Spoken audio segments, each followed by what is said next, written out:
നമസ്കാരം. ഇന്നത്തെ ചില ചുരുക്കം വാർത്തകളുമായി ഷാജി കടക്കൽ. ഇന്ന് നവംബർ 27 ബുധൻ 2024 വാർത്തകളിലേക്ക്. ഇസ്രായേൽ ലെബനൻ സംഘർഷത്തിന് താൽക്കാലിക ശമനം. അമേരിക്കയുടെയും ഫ്രാൻസിൻ്റെയും വെടിനിർത്തൽ നിർദ്ദേശങ്ങൾ ഇരു രാജ്യങ്ങളും അംഗീകരിച്ചതോടെയാണ് ഇസ്രായേൽ ഹിസ്ബുള്ള യുദ്ധത്തിന് താൽക്കാലിക പരിഹാരമാകുന്നത്. ഇസ്രായേൽ പ്രധാനമന്ത്രി ബെഞ്ചമിൻ നെതന്യാഹു വിളിച്ചു ചേർത്ത സുരക്ഷാ മന്ത്രിസഭാ വെടിനിർത്തൽ കരാർ അംഗീകരിച്ചു. ഹിസ്ബുള്ള ലിറ്റ്നി നദിയുടെ കരയിൽ നിന്ന് പിന്മാറുന്നതടക്കമുള്ള നിർദ്ദേശങ്ങളാണ് അംഗീകരിക്കപ്പെട്ടത്. ഇസ്രായേൽ സൈന്യവും ലെബനൻ അതിർത്തിയിൽ നിന്ന് പിന്മാറുമെന്ന് വ്യക്തമാക്കിയിട്ടുമുണ്ട്. അതേസമയം കരാർ ലംഘിച്ചാൽ ശക്തമായി തിരിച്ചടിക്കുമെന്ന് ഇസ്രായേൽ പ്രധാനമന്ത്രി ബെഞ്ചമിൻ നെതന്യാഹു മുന്നറിയിപ്പ് നൽകിയിട്ടുമുണ്ട്. വെടിനിർത്തൽ തീരുമാനം സന്തോഷകരമായ വാർത്തയാണെന്ന് US president Joe Biden. Israel Lebanon വെടിനിർത്തൽ ഇന്നു മുതൽ പ്രാബല്യത്തിൽ വരുമെന്ന് ബൈഡൻ വ്യക്തമാക്കി. ഗാസയിലെ സംഘർഷം അവസാനിപ്പിക്കാനും ഈ തീരുമാനം പ്രേരണയാകുമെന്ന് അദ്ദേഹം പ്രത്യാശ പ്രകടിപ്പിച്ചു. ഭരണഘടനയുടെ ചട്ടക്കൂടിൽ നിന്നുകൊണ്ട് മാത്രമേ താൻ കർത്തവ്യ നിർവഹണം നടത്തിയിട്ടുള്ളൂ പ്രധാനമന്ത്രി നരേന്ദ്രമോദി.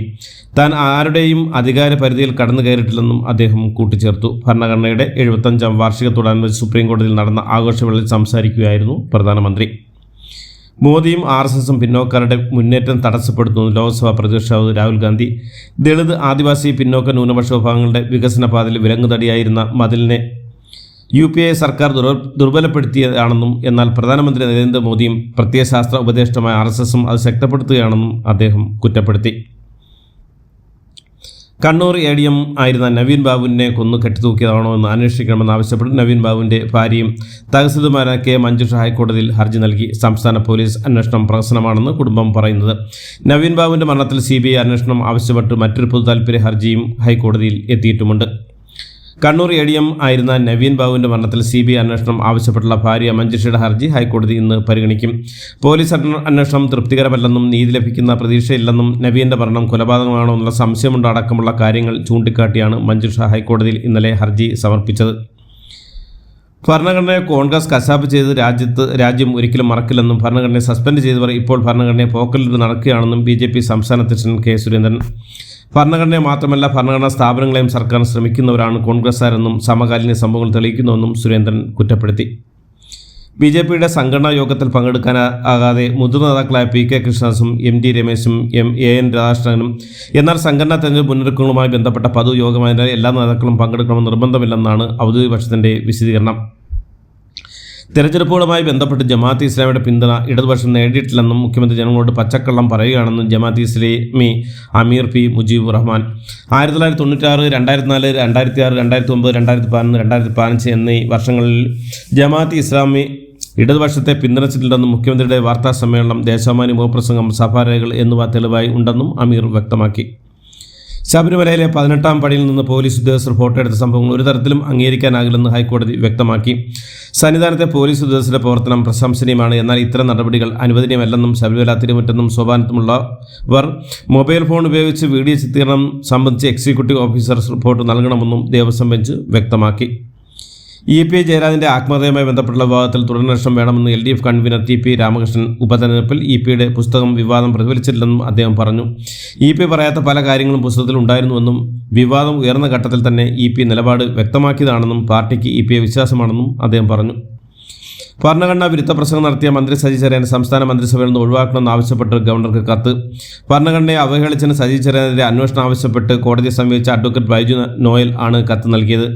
മന്ത്രിയായ സജി ചെറിയാൻ ഭരണഘടനയെ അവഹേളിച്ചായി പ്രഥമദൃഷ്ട്യാ ഹൈക്കോടതിക്ക് ബോധ്യപ്പെട്ടെന്നും അതിനാൽ തുടർ അന്വേഷണത്തിന് നിർദ്ദേശിച്ചതെന്നും മന്ത്രിയെ ഒഴിവാക്കണമെന്നുമാണ് കത്തിൽ ആവശ്യപ്പെടുന്നത്. സ്കൂൾ വിദ്യാർത്ഥികൾക്ക് ഒരു ദിവസത്തെ ഭക്ഷണം ഉൾപ്പെടെ വ്യവസായ സ്ഥാപനങ്ങൾ സന്ദർശിക്കുന്ന ഇൻഡസ്ട്രിയൽ വിസിറ്റ് പ്രോഗ്രാമിന് KSRTC തുടക്കം കുറിക്കുമെന്ന് ഗതാഗത വകുപ്പ് മന്ത്രി KB ഗണേഷ് കുമാർ.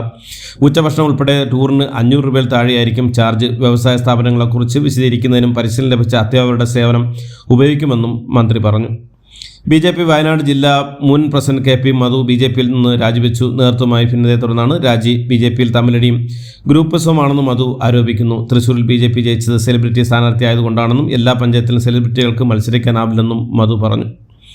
ഡ്രൈവിംഗിൻ്റെ ശാസ്ത്രീയ രീതികളും മോക്ക് ടെസ്റ്റുകളും ഉൾപ്പെടുന്ന ഗതാഗത വകുപ്പിൻ്റെ പുതിയ മൊബൈൽ ആപ്പ് ഉടൻ നിലവിലുമെന്ന് മന്ത്രി KB ഗണേഷ് കുമാർ. ഇതിൽ ഡ്രൈവിംഗുമായി ബന്ധപ്പെട്ട എല്ലാ നിയമവശങ്ങളും പഠിപ്പിക്കുന്ന വീഡിയോകളും ഉൾപ്പെടും. മലയാളം കൂടാതെ ഹിന്ദി, ഇംഗ്ലീഷ്, തമിഴ്, കന്നഡ ഭാഷകളുള്ളതിനാൽ മറ്റ് സംസ്ഥാനങ്ങളടക്കം ലോകത്തിലെ ഏത് കോണിലുള്ളവർക്കും പ്രയോജനപ്പെടുത്താമെന്നും അദ്ദേഹം കൂട്ടിച്ചേർത്തു. പത്തനംതിട്ട ജില്ലയിൽ പനി ബാധിച്ച് +2 വിദ്യാർത്ഥിനി മരിച്ച സംഭവത്തിൽ ദുരൂഹത. 17-കാരിയ പെൺകുട്ടി 5 മാസം ഗർഭിണിയായിരുന്നുവെന്ന് പോസ്റ്റ്മോർട്ടത്തിലെ കണ്ടെത്തൽ. പത്തനംതിട്ട ജില്ലയിൽ നടന്ന സംഭവത്തിൽ പോസ്റ്റ്മോർട്ടം റിപ്പോർട്ടിന് പിന്നാലെ അസ്വാഭാവിക മരണത്തിന് പോലീസ് കേസെടുത്ത് അന്വേഷണം ആരംഭിക്കുകയും ചെയ്തു. കോൺഗ്രസ് നേതാവ് കുണ്ടാർ ബാലനെ കൊലപ്പെടുത്തിയ കേസിൽ 1-ാം പ്രതി വി രാധാകൃഷ്ണൻ ജീവപര്യന്തം തടവും പിഴ ശിക്ഷയും. കാസർഗോഡ് അഡീഷണൽ ജില്ലാ സെഷൻസ് കോടതിയാണ് ശിക്ഷ വിധിച്ചത്. കൊല്ലി കോളനിയിലെ ആദിവാസി കുടുംബങ്ങളുടെ കുടിലുകൾ പൊളിച്ച സംഭവത്തിൽ Bavali section forest officer T കൃഷ്ണനെ ഉത്തരമേഖല chief forest conservator KS Deepa suspend ചെയ്തു. ആദിവാസി കുടിലുകൾ ജാഗ്രതയിലായി പൊളിച്ചത് വനംവകുപ്പിന് പൊതുജന മധ്യത്തിൽ അവമതിപ്പുണ്ടാക്കിയെന്നാണ് സസ്പെൻഷൻ ഉത്തരവിൽ പറയുന്നത്. സംഭവത്തിൽ സംസ്ഥാന മനുഷ്യാവകാശ കമ്മീഷനും കേസെടുത്തു. സീരിയലുകൾക്ക് സെൻസറിംഗ് ആവശ്യമാണെന്ന് ചില മലയാളം സീരിയലുകൾ ഇൻഡോർ സഫാൻ പോലെയാണ് സമൂഹത്തിന് മാരകമെന്നും നടനും ചലച്ചിത്ര അക്കാദമി ചെയർമാനുമായ പ്രേംകുമാർ കൊച്ചിയിൽ മാധ്യമങ്ങളോട് പ്രതികരിക്കുകയായിരുന്നു അദ്ദേഹം. പന്തീരാങ്കാവ് ഗാർഹിക പീഡന കേസിൽ പ്രതി രാഹുൽ P. ഗോപാൽ റിമാൻഡിൽ. കോഴിക്കോട് ഫസ്റ്റ് ക്ലാസ് മജിസ്ട്രേറ്റ് കോടതി 3 രാഹുലിനെ റിമാൻഡ് ചെയ്തത്. പറവൂർ സ്വദേശിയായ യുവതിയുടെ പരാതിയിലാണ് കോഴിക്കോട് പന്തീരാങ്കാവ് സ്വദേശിയായ ഭർത്താവ് രാഹുലിനെതിരെ പോലീസ് FIR രജിസ്റ്റർ ചെയ്തത്. ബംഗാൾ ഉൾക്കൽ രൂപപ്പെട്ട അതിതീവ്ര ന്യൂനമർദ്ദം ഇന്ന് ചുഴലിക്കാറ്റായി മാറും. കേരളത്തിന് വലിയ ഭീഷണിയാകില്ലെങ്കിലും 3 ജില്ലകളിൽ ശക്തമായ മഴ സാധ്യതയുണ്ടെന്നാണ് കാലാവസ്ഥാ വകുപ്പിന്റെ പ്രവചനം. ഇത് പ്രകാരം ഇടുക്കി, പാലക്കാട്, മലപ്പുറം ജില്ലകൾ ഇന്ന് യെല്ലോ അലർട്ടും പ്രഖ്യാപിച്ചിട്ടുമുണ്ട്.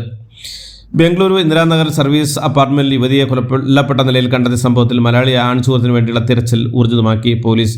കൊലപാതകം ആസൂത്രണമാണെന്നാണ് പോലീസ് നൽകുന്ന പ്രാഥമിക വിവരം. ബ്യൂട്ടി കെയർ വീഡിയോസ് പോസ്റ്റ് ചെയ്തിരുന്ന വ്ളോഗറായ അസം ഗുവാഹത്തിയിലെ കൈലാഷ് നഗർ സ്വദേശിനി ആയ മായ ഗോഗയാണ് കൊല്ലപ്പെട്ടത്. കൊലപ്പെടുത്തിയ മലയാളി യുവാവ് അരവ് ഹാനോയ് കണ്ണൂർ തോട്ടട സ്വദേശിനി ആണ്.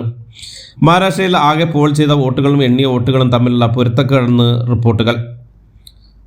മഹാരാഷ്ട്രയിൽ പോൾ ചെയ്തതിനേക്കാൾ വോട്ട് എണ്ണിയെന്നുള്ള ദി വയറിന്റെ ആരോപണം തള്ളി തിരഞ്ഞെടുപ്പ് കമ്മീഷൻ. ദി വയർ പുറത്തുവിട്ട റിപ്പോർട്ട് വസ്തുതാവിരുദ്ധമാണെന്നാണ് തിരഞ്ഞെടുപ്പ് കമ്മീഷൻ പറയുന്നത്. മഹാരാഷ്ട്രയിൽ EVM മെഷീനും പ്രതിപക്ഷവുമായാണ് പോരാട്ടം നടന്നത്. രമേശ് ചെന്നിത്തല ബാലറ്റ് പേപ്പർ വോട്ടെടുപ്പാണ് രാജ്യത്ത് വേണ്ടതെന്നും നിയമപരമായി എന്ത് ചെയ്യാൻ കഴിയുമെന്ന് പാർട്ടി ആലോചിക്കുകയാണെന്നും രമേശ് ചെന്നിത്തല പറഞ്ഞു. ബാലറ്റ് പേപ്പർ ഉപയോഗിച്ചുള്ള തെരഞ്ഞെടുപ്പുകളിലേക്ക് മടങ്ങിയെണ്ണമെന്നുള്ള ഹർജി വീണ്ടും തള്ളി സുപ്രീം കോടതി. തോൽക്കുമ്പോൾ മാത്രം ചിലർ EVMകളെ പഴിചാരുകയാണെന്ന് കോടതി പരിഹസിച്ചു. രാഹുൽ ഗാന്ധിക്ക് ഇന്ത്യൻ പൗരത്വത്തിനൊപ്പം ബ്രിട്ടീഷ് പൗരത്വമുണ്ട ഹർജിയിൽ ആഭ്യന്തര മന്ത്രാലയത്തോട് വിവരങ്ങൾ തേടി അലഹബാദ് ഹൈക്കോടതി.